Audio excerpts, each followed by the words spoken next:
নমস্কার বন্ধুরা, কল্পনার রসনা ঘরে সবাইকে স্বাগত। আমি কিন্তু তোমাদের সাথে অনেক সাবেকি রান্না শেয়ার করেছি। আজকেও সেই রকমই একটা সাবেকি রান্না শেয়ার করব। কাতলা মাছের মাথা দিয়ে শিম বেগুন দিয়ে ভাঙাচোরা শুক্তো। এটা গরম ভাতের সাথে খেতে কিন্তু অসাধারণ লাগে। তাহলে চলো রেসিপিটা দেখে নিই আমি কিভাবে বানাই। কাতলা মাছের মাথা দিয়ে বানাবো ভাঙাচোরা শুক্তোটা, তাই বড় একটা কাতলা মাছের মাথা ভালো করে ধুয়ে নিয়েছি। এবার এতে স্বাদ অনুযায়ী নুন আর অল্প হলুদ গুঁড়ো মাখিয়ে আমি রেখে দেবো কিছুক্ষণ। আর তোমাদের দেখিয়ে দিচ্ছি কিভাবে আমি শিম বেগুনটা কাটছি। এই চওড়া শিমগুলোর দুদিকের মাথা এরকম কেটে বাদ দিয়ে, শিমগুলো যেহেতু চওড়া তাই মাঝ বরাবর লম্বা করে এইভাবে আর্ধেক করে তারপরে ঝুড়ি ঝুড়ি করে নেবে। যতটা ঝুড়ি ঝুড়ি করে কাটতে পারবে তাতে শুক্তোটা ভালো হবে। আর কচি শিম হলে কিন্তু ভালো হয়, যেই শিমের দানাগুলো বেশি বড় বড় না। যদি মোটা মোটা দানা হয় দানাগুলো কিন্তু ফেলে দেবে।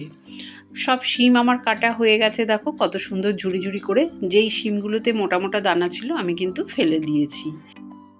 বেগুনটাও তোমাদের কাটা দেখিয়ে দিচ্ছি। একটা মোটা বেগুন লম্বা করে 4 ফালা করে এইভাবে পাতলা করে কেটে নিলাম। শিমের থেকে বেগুনটা একটু বেশি দিলে শুক্তোটা ভালো হবে।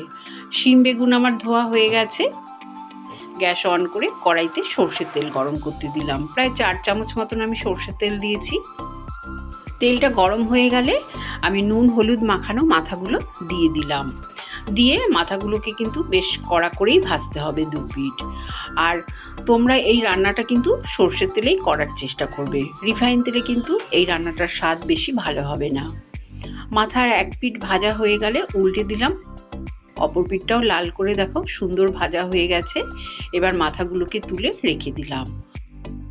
ওই তেলের মধ্যে আমি ফোড়নে 2টো তেজপাতা দিলাম, আর 1/2 চামচ দিয়ে দেবো রাঁধুনি, আর 1/2 চামচের কম দিয়ে দেবো সর্ষে। যতটা রাঁধুনি দেবো তার 1/2 সর্ষে দেব। ফোড়নের গন্ধ বেরোলে দিয়ে দেবো 1 চামচ আদা বাটা।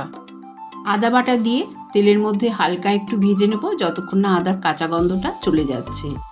তারপরে আমি কেটে রাখা শিম আর বেগুন দিয়ে দেব। সব শিম আর বেগুন দেয়া হয়ে গেলে আমি ভালো করে নাড়াচাড়া করে মিশিয়ে দেব। তারপরে দিয়ে দেবো স্বাদ অনুযায়ী নুন, আর 1/2 চামচ দেব হলুদ গুঁড়ো।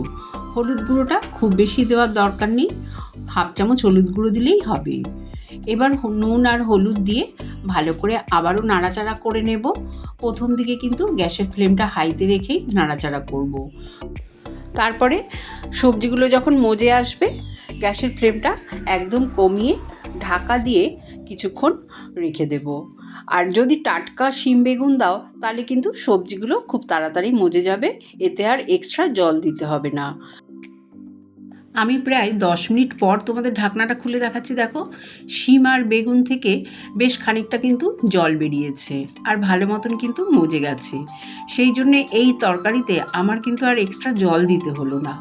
কিন্তু তোমাদের যদি মনে হয় যে শিম বেগুনটা ভালো মতন গলেনি তাহলে তোমরা অল্প জল দিয়ে তারপরে কিন্তু ঢাকা দিয়ে রেখে দিতে পারো। আমি সবজিটা হাতার পিঠ দিয়ে চেপে চেপে একটু নাড়াচাড়া করে দিলাম। শিম বেগুন খুব ভালো মতন মজে গেলে ভেজে রাখা মাছের মাথাগুলো দিয়ে দিলাম। মাথাগুলো দিয়ে আমি শুক্তোটা খুব ভালো করে নাড়াচাড়া করে নেব। আর মাথাগুলো একটু ভেঙে ভেঙে দিলেই কিন্তু খেতে বেশি ভালো হবে। তবে খুব বেশি ভেঙে দিলাম না, কারণ আবার কাটা কাটা হয়ে যাবে, বাচ্চাদের খেতে অসুবিধা হবে। ভালো করে নাড়াচাড়া করে তারপরে আমি দিয়ে দিলাম 1/2 চামচ চিনি। মিষ্টিটা অবশ্য তোমরা তোমাদের পছন্দ মতন দেবে, কম বেশি, তবে একটু মিষ্টি দেবে, কারণ শিম বেগুনের পানসে ভাবটা তাহলে কেটে যাবে। তারপরে শুক্তোটা ঢাকা দিয়ে আরও কিছুক্ষণ আমি গ্যাসের ফ্লেমটা লোতে করেই রান্না করে নেব।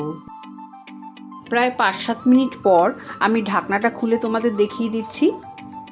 দেখো কত সুন্দরভাবে মজে গেছে আর তেলও ছেড়ে এসছে। এই সময় আমি দিয়ে দেবো 1/2 চামচ ময়দা। তোমরা আটাও দিতে পারো। এই ময়দাটা দেওয়ার ফলে ভাঙাচোরা শুক্তোটা বেশ আঠা আঠা হবে। আবারও ভালো করে একটু নাড়াচাড়া করে নেব। আর তোমরা দেখতেই পাচ্ছ যে শুক্তো থেকে কত সুন্দর তেল ছেড়ে দিয়েছে। আমার কিন্তু ভাঙাচোরা শুক্তো একদম রেডি। গ্যাসের ফ্লেম বন্ধ করে তারপরে আমি তোমাদের এক বোলের মধ্যে সার্ভ করে দেখিয়ে দিচ্ছি। এই ভাঙাচোরা শুক্তো গরম ভাতের সাথে খেতে কিন্তু ভীষণই ভালো লাগে, তোমরা একবার ট্রাই করতে পারো। আমার রেসিপিটা যদি ভালো লাগে কমেন্ট করে জানিও, চ্যানেলটা লাইক শেয়ার করো। আর যদি সাবেকি রান্না দেখতে চাও তাহলে যারা নতুন তারা অবশ্যই আমার চ্যানেলটাকে সাবস্ক্রাইব করো। সুস্থ থেকো, ভালো থেকো, ধন্যবাদ।